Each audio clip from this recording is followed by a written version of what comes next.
नैब तो पुरानी है, 90% केसेस भी पुराने हैं, लेकिन गालियां हर रोज मुझे पड़ती हैं कि जनाब देखें इमरान खान ने ये कर दिया वो कर दिया।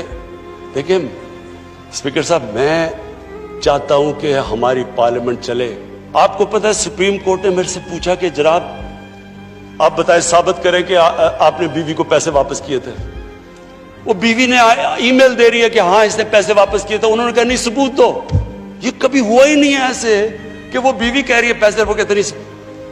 बैंक स्टेटमेंट्स निकाल के दी 15 साल पुरानी, जो मेरा ट्रांजैक्शन बीवी के साथ था।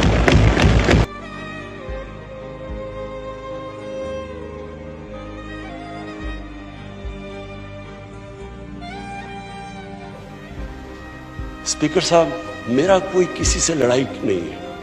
मैं पहले दिन से जब यहां आया हूं, तकरीर नहीं करने दी मुझे। जब मैं बात करता हूं शोर मचता है, गलत बातें करती है। मेरी किसी से कोई लड़ाई है? मुझे इन सबको जो भी ये समझता है कि ये मैं किसी से लड़ाई की वजह से या कोई मैं अपने दुश्मनियां किसी से है, मेरी कोई किसी से दुश्मनी नहीं।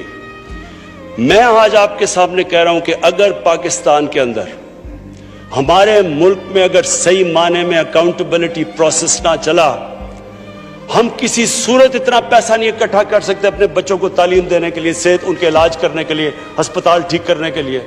हम आगे बढ़ ही नहीं सकते। जब एलीट करप्शन पे लगी हुई है, वो आप कैसे समझते हैं वो मुल्क तरक्की करेगा? हम जब आप किसी के ऊपर केस होता है वो कहते हैं जी पॉलिटिकल विक्टिमाइजेशन है।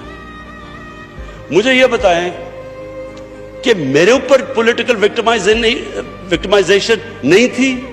जब इन्होंने मेरे ऊपर 2002 का फ्लैट डिक्लेयर हुआ, मुझे इन्होंने सुप्रीम कोर्ट में 6 केसेस कर दिए। मेरे इलेक्शन कमीशन के अंदर मुझे सुप्रीम कोर्ट में 2 केसेस किए। क्या मैंने कहा कि कभी मैंने कहा विक्टिमाइजेशन है? मैं जवाब देता हूं। मैं जब वो फ्लैट लिया था, मैं सारी दुनिया जानती है मैं इंटरनेशनल क्रिकेटर था। कहना चाहता हूं, मेरी कोई किसी से दुश्मनी नहीं है, ना मैं कुछ बदला लेना चाहता हूं। मैं सिर्फ ये बिलीव करता हूं कि हमारा मुल्क, अल्लाह ने इसको इतनी नेमतें दी हैं, अल्लाह ने इससे क्या क्या चीज़ें नहीं हमें दी, लेकिन जब तक इस मुल्क के अंदर रूल ऑफ लॉ मीन्स कि everyone is equal in front of law, जब तक रूल ऑफ लॉ और लीडरशिप की अकाउंटेबिलिटी नहीं होगी, हम भी वही सारे बनाना रिपब्लिक्स की तरह, एक समुंदर होगा गरीबों का और थोड़े से अमीर लोग होंगे। शुक्रिया।